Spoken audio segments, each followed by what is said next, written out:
안녕하세요. 오늘의 사연입니다. 저는 30대 여자입니다. 3살 연상의 남편과 5살 된 딸과 셋이 살고 있어요.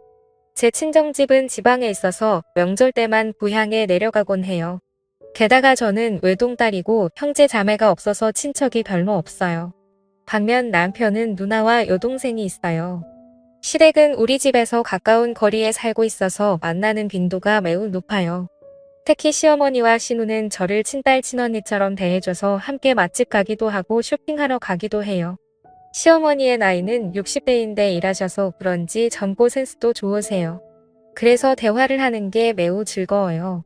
언젠가는 제가 입은 옷이 마음에 든다며 똑같은 옷을 사서 입어도 괜찮냐고 하시는데 그러시면서 제 옷도 함께 사주시는 센스까지 보여주세요.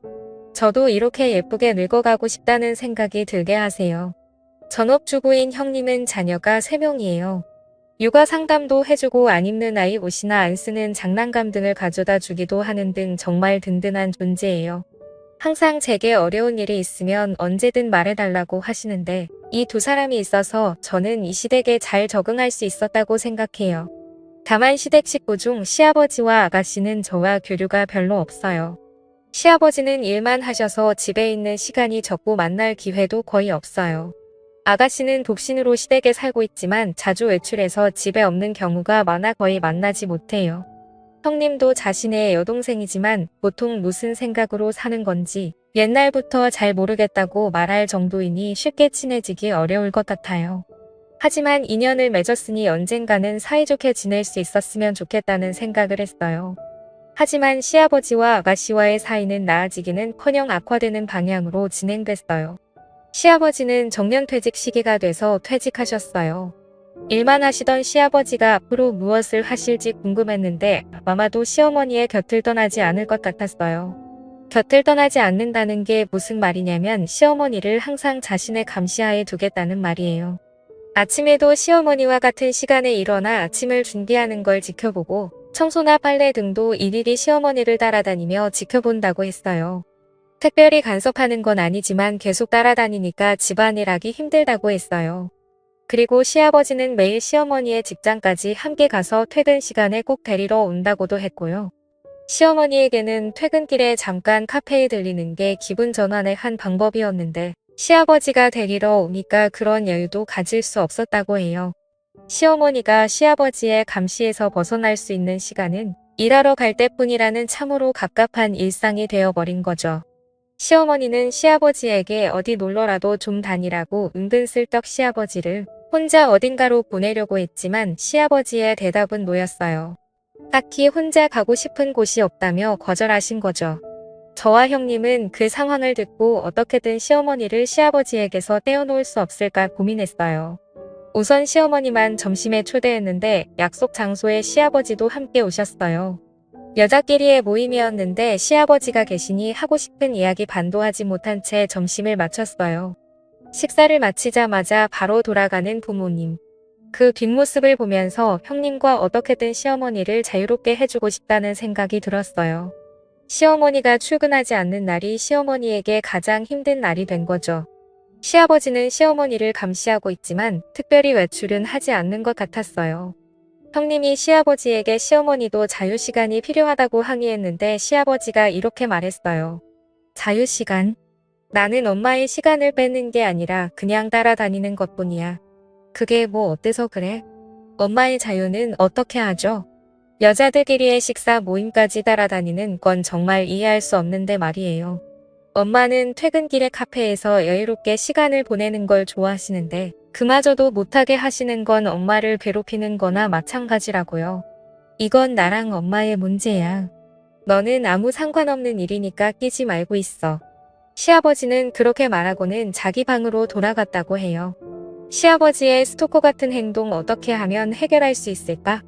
시아버지가 시어머니를 따라다니기 시작한 지 3개월이 지났어요. 그리고 최근 들어 시어머니의 건강이 나빠지는 것 같았어요. 시어머니는 그동안 감기 한 번 걸리지 않으시는 분이셨거든요. 그런데 시어머니를 만나러 가면 왠지 모르게 기운이 없어 보였어요. 게다가 안색도 매우 안 좋아 보였어요. 어머님 몸이 안 좋으시면 제가 집안일 도와드릴게요. 라고 말했는데 시어머니가 대답하기도 전에 시아버지가 며느라 이 집의 집안일은 이 사람이 하기로 돼 있어. 우리 집의 규칙을 잘 모르나 본데 며느리가 도와줄 수 있는 건 아무것도 없어. 잘 모르면서 도와주겠다고 함부로 말하지 마. 우리가 도와주러 오는 것조차 거부하셨어요. 시어머니는 그런 모습을 보고 며느라 나는 괜찮으니까 걱정하지 마. 건강은 내 장점이야. 아직 건강은 이상 없어. 라고 말했지만 시어머니의 얼굴은 좋아 보이지 않았어요. 시어머니의 건강이 걱정돼서 시간 내서 시댁에 자주 찾아뵙고 했어요. 그러던 어느 날 시어머니는 누가 봐도 병원에 데려가야 할 정도로 몸이 많이 쇠약해졌어요. 대화도 할 수 없을 정도로 시어머니는 고통스러운 표정으로 얕은 호흡을 반복했어요. 이건 당장 병원에 가야 한다고 생각했고 저는 즉시 구급차를 불렀어요. 10분 정도 후에 구급차가 도착했어요. 그런데 시아버지가 구급대원들을 돌려보내려고 하는 거예요. 우리 집에는 아픈 사람이 없다며 빨리 돌아가라고 구급대원들을 다그치는 거죠. 저는 시아버지가 도대체 왜 이러는 거지? 이렇게 고통스러워하는 시어머니가 있는데 저는 시아버지를 무시하고 구급대원들에게 시어머니를 이송해달라고 부탁했어요. 시아버지는 끝까지 병원은 무슨 병원이냐며 소리를 치셔서 제가 구급차에 동승했어요. 병원에 도착하자마자 남편에게 연락했어요. 남편은 형님과 아가씨에게 연락을 했고요. 형님은 곧장 병원으로 오겠다고 했다는데 아가씨는 연락이 되지 않는다고 했어요. 구급차에 실려갔다는 메시지를 봤으면 연락 한 통이라도 하는 게 정상이라고 생각하는데 말이죠. 제가 아가씨에 대해 이상하게 느끼고 있을 때 남편과 형님이 병원에 도착했어요. 시어머니는 곧장 수술실로 들어갔어요. 셋이서 기약 없이 수술실 앞을 기다렸는데 수술실 문이 열리고 담당 의사가 나오더니 시어머니가 수술 중에 안타깝게 돌아가셨다는 이야기를 했어요. 우리는 너무 놀랐어요. 그때 시아버지와 아가씨가 나타났어요. 남편이 왜 이렇게 늦었냐며 엄마가 방금 돌아가셨다고 울부짖었는데 아가씨는 자기 엄마가 죽은 것에 대해 무덤덤해 보였어요. 어머 그랬구나. 건강 자랑을 그렇게 하더니만 저는 아가씨 말에 화가 치밀어 올랐어요. 제가 입을 열려고 하는 순간 형님이 먼저 엄마가 죽었다는데 그게 할 말이냐며 그런 태도로 있을 거면 당장 돌아가라고 분노 섞인 말을 내뱉었어요. 아가씨는 알겠어. 가라니까 갈게. 이런 분위기 속에 나도 계속 있기 싫어. 라고 말하고 돌아갔어요.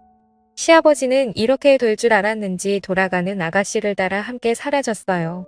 남은 우리는 다시는 저 사람들과 엮이지 말자고 다 같이 고개를 끄덕였어요. 장례식은 많은 사람들의 배움을 받으며 무사히 끝났어요. 시아버지와 아가씨가 종은객을 맞이할 때는 뭔가 매우 불쾌했어요. 얼마 후 시어머니의 유품을 정리하기 시작했어요. 추억의 물건이 많아 유품 정리가 좀처럼 진행되지 않았어요. 그러던 중 시어머니가 쓰시던 화장대 안쪽에서 일기장을 발견했어요. 안 좋은 생각이 들면서도 호기심의 일기를 읽어봤어요. 처음엔 아직 시아버지가 은퇴하기 전 저와 형님과 함께 나갔던 추억이 즐거운 어조로 적혀 있었어요. 그 후 시아버지가 은퇴한 후에는 그래서도 힘든 분위기가 느껴졌어요.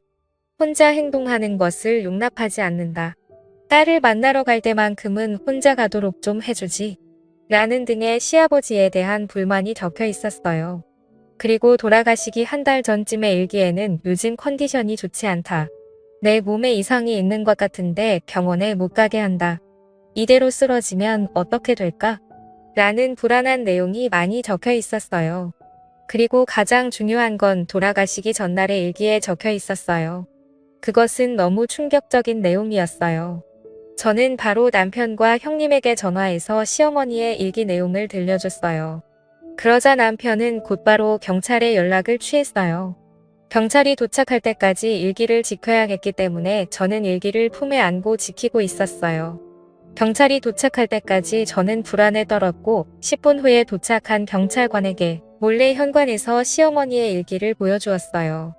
읽어 내려가는 경찰관 드디어 마지막 페이지가 나오자 경찰관은 얼굴을 찡그리며 약간 떨고 있는 것처럼 보였어요. 그 이유는 다른 방에서 유품 정리를 하고 있던 시아버지와 아가씨에게 경찰관이 다가갔고 두 사람은 처음엔 놀란 표정을 지었지만 경찰이 여긴 무슨 일이냐며 화를 냈어요. 경찰관은 시아버지와 아가씨에게 이야기했어요. 이 얘기의 마지막에 두 분이 지난 한 달 동안 식사에 독극물을 넣었다고 적혀 있네요. 이게 사실인가요? 그럴 리가 없잖아요. 우리가 어떻게 독을 넣었다는 거예요? 라고 아가씨가 반박했어요. 여기에 적힌 거 보면 한 달 전부터 막내 따님이 요리하기 시작했다고 하고 돌아가신 분은 기쁘긴 한데 동시에 뭔가 좀 이상한 맛이 났다고 적혀져 있네요. 요리하면서 소량씩 독을 넣은 것 아니니까. 시아버지와 아가씨는 입을 다물었어요. 그러자 형님이 어떻게 엄마에게 독이 든 음식을 먹일 수 있냐며 들키지 않을 줄 알았냐고 다그쳤어요. 그리고 그때 여러 명과 함께 온 경찰관 중 한 명이 마당에서 농약을 발견한 거예요. 독약이 이거일지도 모르겠다며 보여준 거죠. 그러자 시아버지와 아가씨가 당황한 표정을 지었어요. 증거인멸이라는 말을 모르는 건지 너무 쉽게 증거물을 발견하게 된 거죠. 수상한 모습에 낌새를 알아차린 경찰들은 두 사람을 바로 경찰서로 데려갔어요. 가급적이면 직접 시어머니를 죽인 이유를 듣고 싶었지만 그건 나중에 들어야 했어요. 시아버지와 아가씨가 연행되자 시댁은 갑자기 조용해졌어요. 저 두 사람이 솔직하게 범행을 인정할까? 약간의 걱정은 있었지만 사망사고이니 분명 제대로 수사할 거예요. 그리고 정말 시어머니를 죽인 게 맞다면 그에 맞는 처벌을 꼭 받게 해야죠. 다음 날 시아버지와 아가씨가 범행을 인정했다는 연락을 경찰로부터 받았어요. 그리고 궁금한 범행 동기에 대해 먼저 시아버지부터 이야기했어요. 시아버지는 시어머니가 좋아하는 사람이 있어서 자신과 이혼을 준비하고 있다고 생각했대요. 그래서 시어머니의 모든 행동을 간섭하고 혼자만의 시간을 주지 않은 거죠. 이 이야기를 듣고 궁금했던 건 시아버지가 누구한테 이런 이야기를 들은 건가였어요. 적어도 저나 남편이나 형님은 이런 말을 한 적이 단 한 번도 없었거든요. 분명 시어머니는 시아버지 말고는 좋아하는 사람이 없었어요. 이건 정말 확실했어요. 나도 나중에 정년퇴직하게 되면 남편이랑 둘이서 여행 다니고 싶어. 그동안 못했던 것들도 둘이서 함께 해보고 싶어. 라고 수줍게 말씀하시던 모습이 아직 선명하게 기억나거든요.